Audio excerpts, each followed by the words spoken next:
So now that we have it set up to where once we pick up, say, the max ammo, Max ammo! you can see it displays the text here. However, it just stays there. It doesn't actually, I guess you could say, do anything, have any fade out or anything like that. And that's what we want to work on in this video. And likewise, I want to start maybe in this video, start kind of restructuring the HUD a little bit and try to make it a little bit overall cleaner. So if we load up our WBP HUD, we have here our power up message that is only just a single text block. And all it does is it simply just displays a message that, it's basically just binding to the view model. That's all it's doing. So we can do the exact same thing inside of our main HUD here, which we have to do anyways in order to animate this to have like a fade in and fade out kind of system.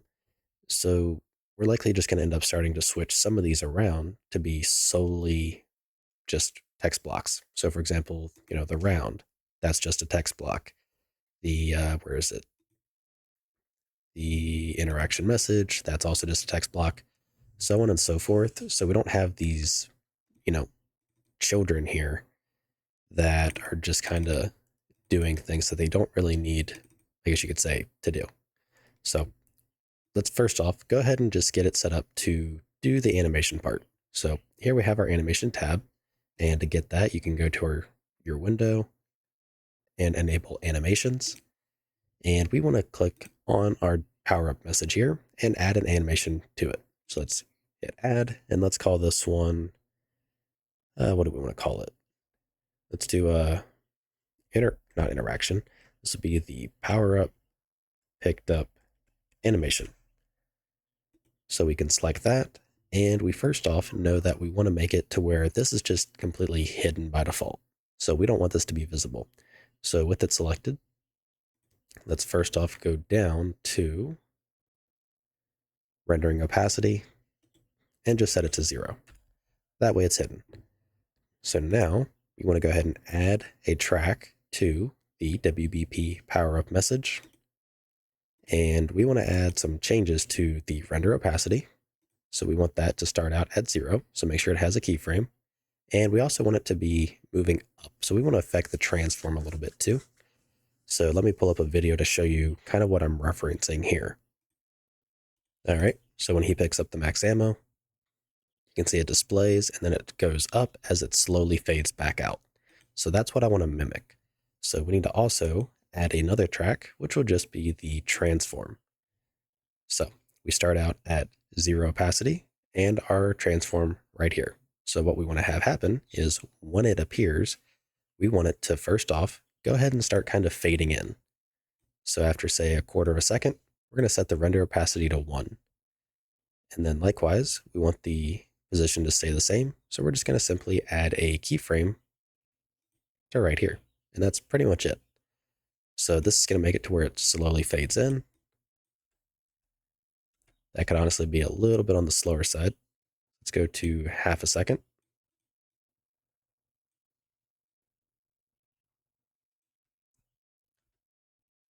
We'll just tweak it later. So that's a little bit better. And then over the course from half a second to say 1 second, or let's do 1.5 seconds, we want it to start moving upwards in conjunction with fading back out.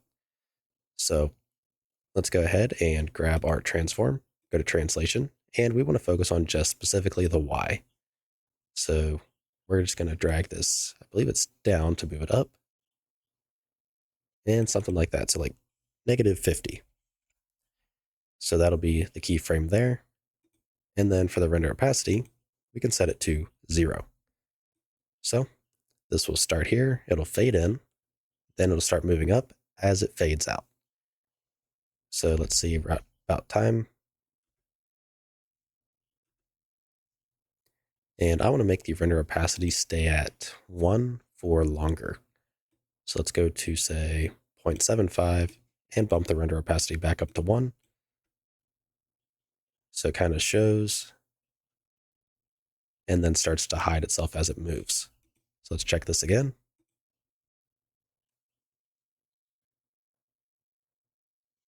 Okay, so that has a much longer fade out.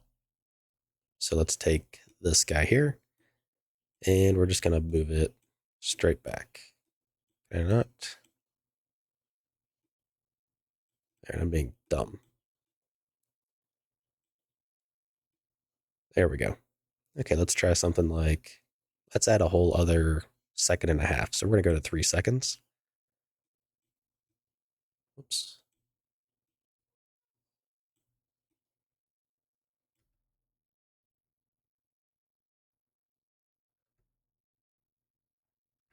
Okay, was there like a little hitch in the movement?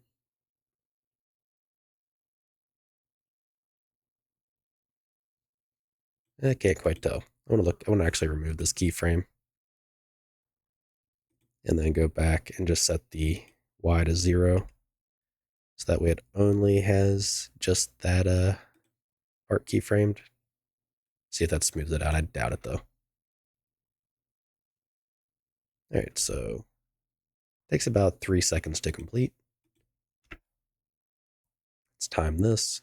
1 Mississippi, 2 Mississippi, 3 Mississippi. So about 3 seconds to complete as well. So we're pretty close. So yeah, not too bad. I'm going to bump this back a little bit to 2.5, and that's going to be it. So I can grab that. Nope, that moves the whole thing. There we go. So right at 2.5. Yeah, okay. So I'm happy with that. So now we want to go ahead and play it. And the way we can do that is, again, through our view model. And this is why we're going to try to kind of transfer things over as we go. But for the time being, let's go ahead and add a view model. And we're going to use our Powerup view model. And then from here, for creation type, we can do a couple things because we already have a, what do you call it? Like the property path. We can, I think that a variable, we could make it to where, yeah, we can select the corresponding function, and that'll work for the time being, but I want to move it over to this HUD anyways, so we're just going to take this function and bring it over to this HUD class.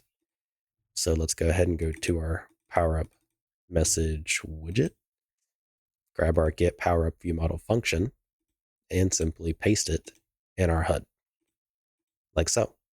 So now back in our designer, select our view model and use the get Powerup view model function like that. And that's kind of it. So now we have that. So next up, we want to go ahead and add a widget. And the widget we're going to add is going to be WBP HUD. It's going to be our root. And what we want to do here is basically listen for the Powerup name to be changed. So whenever this is changed, we want it to call a function. So we need to make that function. So in our graph, let's go ahead and make a new function, and let's call it, let's do what do we call it? Play Powerup, or let's do like, yeah, play Powerup message animation. And we want it to take in a string. So this will be the Powerup message. And we'll use that later. We're not going to use it now, but we just kind of need to have it. So next up, we can grab our get Powerup pickup animation and just call play animation. Then we want to restore state, and that's pretty much it.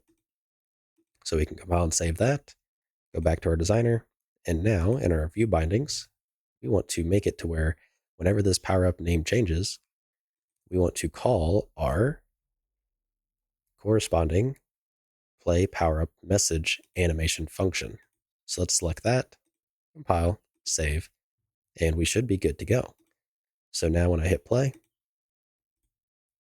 we got to wait for a zombie, and hopefully we get a max ammo drop because the others do not have messages, so that's not going to show. Insta-kill! Yeah, let's hope. There we go. So when we pick it up, max ammo! You can see it appears and it fades out, and that's it. So that's good, and that is what we want. So I'd consider that to be in a pretty good spot. So now really the only thing left to do is start moving it over to be a part of this widget because we don't need this dedicated, power up message or anything. Instead, I would much rather just have it be a text block and, that be it.